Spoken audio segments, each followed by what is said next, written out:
ইতিমধ্যে সকলোৱে গম পাইছে যে আজি মন্ত্ৰী পীযুষ হাজৰিকাই কিছু সময় পূৰ্বে ৰেলী কৰিছিলে, ট্ৰেক্টৰ ৰেলী দেখিবলৈ পোৱা গৈছিলে। হাজাৰ হাজাৰ লোকে ট্ৰেক্টৰ লৈ পেলাই তাত ওলাই আহিছিলে।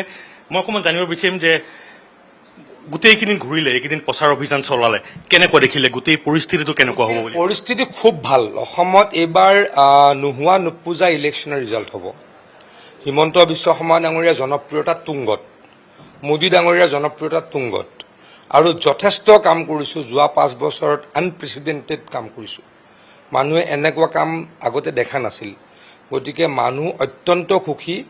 গতিকে আমি ভাবোঁ যে 100ৰ ওচৰে পাজৰে চিটত আমাৰ NDA জিকিব আৰু আমি ৰাইজৰ আৰু 5 বছৰ সেৱা কৰিবলৈ সুবিধা পাম। মুখ্যমন্ত্ৰী হিমন্ত বিশ্ব শৰ্মা ডাঙৰীয়া আকৌ মুখ্যমন্ত্ৰী হ'ব। মুখ্যমন্ত্ৰীৰ যি সপোন, আকাশ চোৱাৰ যি সপোন, সেই সপোন মই যদি কওঁ ৰাস্তা ঘাটত সকলোৱে দেখিছে, কিন্তু জাগিৰোড সমষ্টিৰ পৰা সেই সপোন প্ৰতিফলিত হৈছে।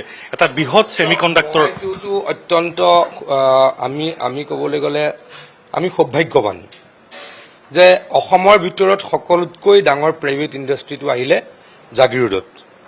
মোৰ কিন্তু একো তাত অৰিহণা নাই। এইটো কমপ্লিটলি হিমন্ত বিশ্ব শৰ্মা ডাঙৰীয়া, ফুল্লি হিমন্ত বিশ্ব শৰ্মা ডাঙৰীয়া কৰিছে। মইতো সৰু মানুহ, মোৰ একো তাত অৰিহণা নাই। এইটোৰ কৃতিত্ব যদিও প্ৰাইভেট ইণ্ডাষ্ট্ৰী, কিন্তু যথেষ্ট তাত আছে ভিতৰুৱা, ডেফিনেটলি আছে আমাৰ ইণ্ডাষ্ট্ৰিয়েল পলিচি, চেণ্ট্ৰেল গভৰ্ণমেণ্টৰ, ষ্টেট গভৰ্ণমেণ্টৰ, গোটেই ষ্টেট গভৰ্ণমেণ্টৰ পলিচি বেলেগ বেলেগ আছে ছেমি কণ্ডাক্টৰ। তাৰ মাজত কম্পিটিশ্যন কৰি অসমে পাইছে। দেখিবলৈ পাইছো যে পীযুষ হাজৰিকাৰ লগে লগে যেনেকৈ ৰাইজে প্ৰচাৰ চলাইছিল আৰু ষ্টাৰ কেম্পেইনাৰ হিচাপে পত্নী তাত দেখিবলৈ পোৱা গৈছিল, আৰু এই মুহূৰ্তত তেওঁ আমাৰ লগত আছে, আইমি বড়ো আমাৰ লগত আছে।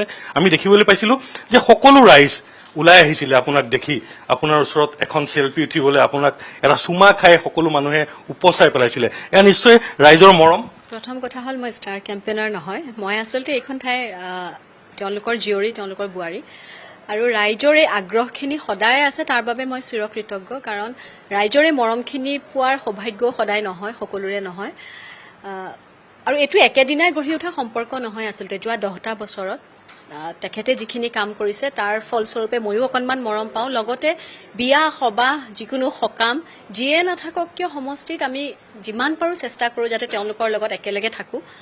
আৰু তেওঁ ইতিমধ্যে কৈছে যে কাৰোবাৰ ঘৰত কোনোবা ঢুকাইছে, কোনোবা হস্পিটেলত আছে, আমি প্ৰতিটো ক্ষেত্ৰত লগত থাকোঁ। যি ধৰণে আমি আমাৰ পৰিয়ালৰ ক্ষেত্ৰত যিটো কাম কৰোঁ, পৰিয়ালৰ কোনোবা অসুখ হ'লে আমি খবৰ এটা লওঁ, কিবা এটা দিবলৈ চেষ্টা কৰোঁ, আমি সমষ্টিটো একেটা কামত, তেখেতে সমষ্টিত সেইটো কামেই কৰে। আৰু সেই কামখিনিৰ বাবে হয়তো ৰাইজে আমাক বেলেগ কোনোবা বুলি নাভাবে, তেওঁক কেতিয়াও বিধায়ক বুলি নাভাবে, নিজৰ সন্তান বুলি ভাবে, আৰু তাৰ বাবে স্বতঃস্ফূৰ্তভাৱে ৰাইজ ওলাই আহিছে। মই এই কথাটোৱে বুজিছো যে এইবাৰ নিৰ্বাচনত এটা ভাল দৃশ্য বুলিয়ে মই কৈছো যে সময়ত ভোট বিচাৰি যোৱাতকৈ আগত যিখিনি কাম কৰিবলগীয়া আছে সেইখিনি বহু বেছি। ৰাইজৰ ওচৰত ক'তো ভাষণ দিবলগীয়া হোৱা নাই, আঁচনিৰ কথা ক'তো ক'বলগীয়া হোৱা নাই। ওলোটাই তেওঁলোকেহে কয়, যি ঠাইতে গৈছো কয় যে ইয়াত বেছি সময় খৰচ কৰিব নালাগে, চুমা খাই আৰু কয় এতিয়া যা বেলেগ ঠাইলৈ যা যদি কাম আছে, আমাৰ ইয়াত আমি চব আছো নিজে।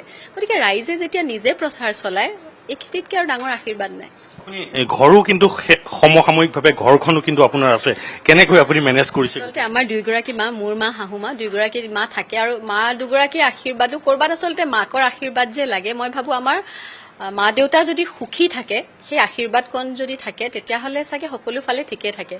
মা দুগৰাকীয়ে ল'ৰা ছোৱালী দুটা এতিয়া চাই আছে বা আমি দুইজনে এনেকৈ ঘূৰিব পাৰিছোঁ। আৰু ৰাইজৰ আশীৰ্বাদ লগতে নিয়াৰিকৈ চলাই নিয়াৰ আচলতে বেলেগ কোনো কিটিপ নাই, অকণমান দুইজনৰ বুজাবুজি খুটুং খাটাং লাগে যদিও আমি মিলাই লওঁ।